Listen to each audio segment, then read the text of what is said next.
আজকে তো দোকান বন্ধ, বাজার মানুষটাকে পাগল বানাই লিতেছে মোটকথা। যেভাবে হোক মিজান ভাই ভাইরাল হয়েছে বা ওনার এখানে বর্তমানে কাস্টমার আসতেছে।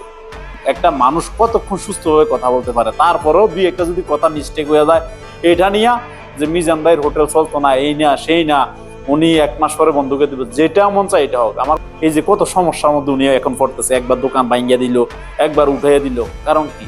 এই যে উনি কি ভাইরাল হয়ে কি বিপদে পড়ছে নাকি? এই যে মানুষ ভাইরাল হয়েছে উনি আর হাজার হাজার ইউটিউবার ওনার নিয়ে বর্তমানে ব্যবসা করতেছে। প্রতিটা মানুষ দূর দূরান্ত থেকে আসতেছে কি জন্য? খাবার কি বেশি স্বাদ?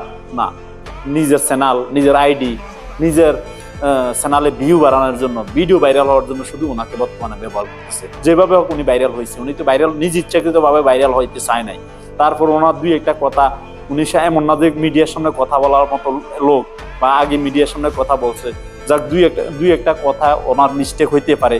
উনি এমন না যে সুন্দরভাবে গুছিয়ে কথা বলতে পারে। প্রবাসীদেরকে নিয়ে 2টা কথা বলছে যে আমি প্রবাসীদের থেকে বেশি ইনকাম করি।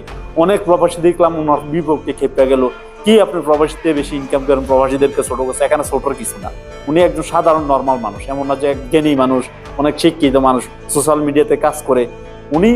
ওনার যে এতটুকু সুন্দরভাবে মানুষের সাথে কথা বলতেছে, এত সুন্দরভাবে মেনটেন করতেছে জিনিসটি, ওনার জায়গায় যদি আমি আর আপনি হইতাম তাহলে কি করতাম? পাগল হয়ে যেতাম সিধা। আপনি নিজের দিকে আগে চিন্তা করে দেখেন যে উনি মানুষটা, মানে আমরা ভিডিও দেখতেছি কিন্তু বাস্তবে ওনারা পাগল বানাই লিতেছে। হাজার হাজার ক্যামেরায়, পিছনে সামনে শুধু ক্যামেরা, শুধু ইউটিউবার। 100 টাকা দিয়ে খাইতে আসে, উদ্দেশ্য হয়েছে ভিডিও বানানোর, ওনারা দিয়া তাদের চ্যানেল দাঁড় করানো, ওনাকে দিয়ে ওদের চ্যানেলে ভিউ আনা। এগুলো থেকে সাবধান থাকেন।